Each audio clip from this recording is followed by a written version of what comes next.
মহান আল্লাহ রাব্বুল আলামিনের অশেষ রহমতে চলে আসলাম মক্কা মদিনার দেশ সৌদি আরব, অর্থাৎ যে দেশে হযরত মুহাম্মদ সাল্লাল্লাহু আলাইহি সাল্লামের আগমন হয়েছিল। আমি এখন সেই দেশে অবস্থান করতেছি। এর জন্য আল্লাহর কাছে লক্ষ কোটি শুকরিয়া। সবাই টাকা থাকলেই মক্কা মদিনার দেশে আসতে পারে না। মক্কা মদিনার দেশে আসতে ভাগ্য লাগে। সে ভাগ্যটুকু হয়তো আমার আল্লাহ কবুল করেছেন, তাই চলে আসলাম সেই মক্কা মদিনার দেশে।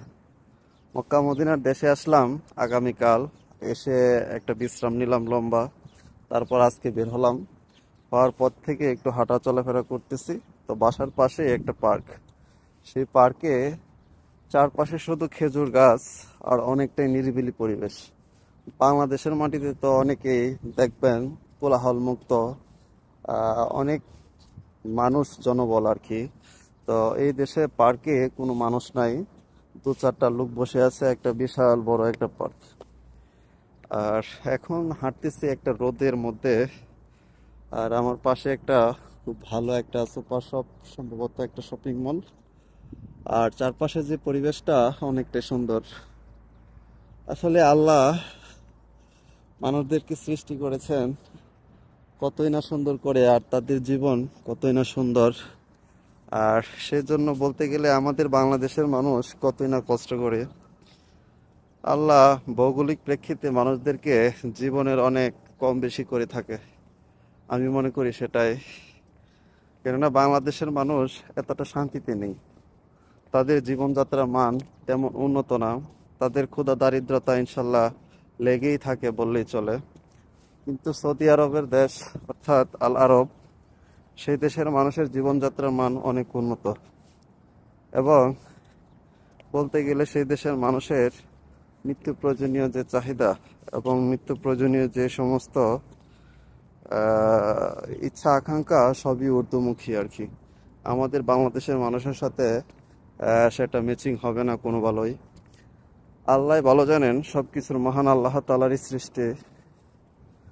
তো পার্কে হাঁটতেছি, হাঁটতে হাঁটতে চলে যাচ্ছি আমি যে বাসাতে থাকি, ওই বাসাতে চলে যাব। তো সময় করে করে অবশ্যই আপনাদেরকে সবকিছু দেখাবো। আর আমার দেখানোর উদ্দেশ্য হচ্ছে আপনারা দেখবেন, এটা অনেকটা আনন্দদায়ক বিষয়। বাংলাদেশের মাঝে হয়তো এরকম সুন্দর মনোরম পরিবেশ বা কোনো কিছু নেই বললেই চলে। বাংলাদেশে তো আমি বড় হয়েছি। তো বাংলাদেশে মানে প্রকৃতির যে ছোঁয়াটা, এটা আমার শরীরে লেগেছে। এই বাংলাদেশের মানুষ একটু টাকার জন্য কতই না এই দেশে কষ্ট করতেছে। আমি রাস্তার পাশে একজন বাইকে দেখলাম, সে ক্লিনারের কাজ করতেছে। সে তার 8 থেকে 900 টাকা এই দেশের স্যালারি, যা বাংলাদেশের টাকায় খুবই কম। তো একজন মানুষ যদি সে চাকরিটাই দেশে করতো, তাহলে হয়তো তার চেয়ে আর একটু ভালো চলতে পারতো। কিন্তু অনেকটা চক্ষু লজ্জার ভয়ে মানুষ করতে পারে না, দূরে গিয়ে সে কাজটুকু করে। তো আমি অবশ্যই আসলাম।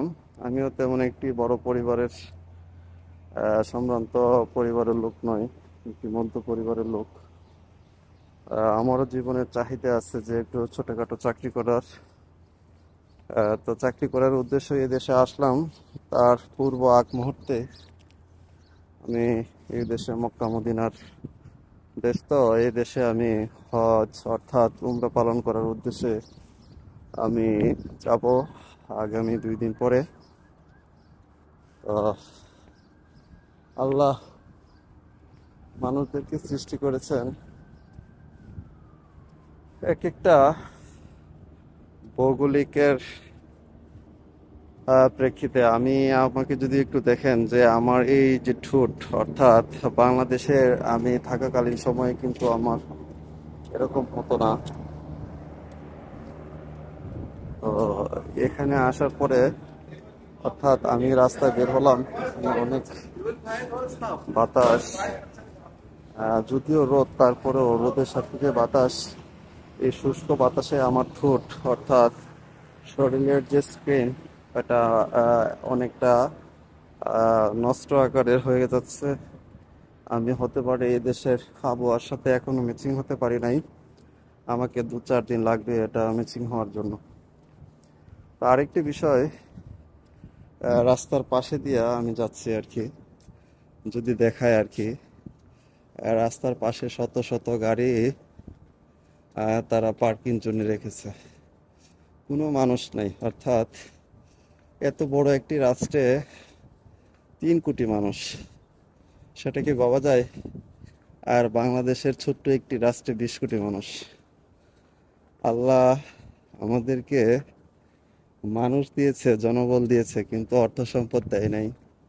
কিন্তু সৌদি আরবে মানুষ কম, অর্থ সম্পদ বেশি। এই দেশটা তেলের উপর নির্ভরশীল করে আজকে বিশ্বের 2-3টা রাষ্ট্রের মধ্যে তাদের অর্থনৈতিক কাঠামো ক্যাটাগরিতে পড়ে যায়। আসলে এই যে একটা পরিবেশ, এই যে একটা অবস্থা, এটা একদিনে হয় নাই। আল্লাহ পাক এই দেশও আগে মরুভূমি ছিল, তো দেখতে দেখতে এই দেশটা আল্লাহর অশেষ রহমতে আর কি, মক্কা মদিনার দেশ তো, উন্নতর ছোঁয়া। আমাদের দেশটা ইনশাল্লাহ হয়ে যাবে, এর জন্য একটু সময় লাগতে পারে। তো হাঁটতে হাঁটতে চলে যাচ্ছি আমার বাসার পাশেই, অনেকটাই ক্লান্ত। তো আশা করি এই দেশে যতদিন থাকবো প্রত্যেকটা দিনই আপনাদেরকে কিছু না কিছু দেখানোর জন্য নিয়ে আসবো। আপনারা আমার ভিডিওটি দেখে যাবেন এবং সকলকে জানাই আমার পক্ষ থেকে আন্তরিক সালাম। আসসালাম।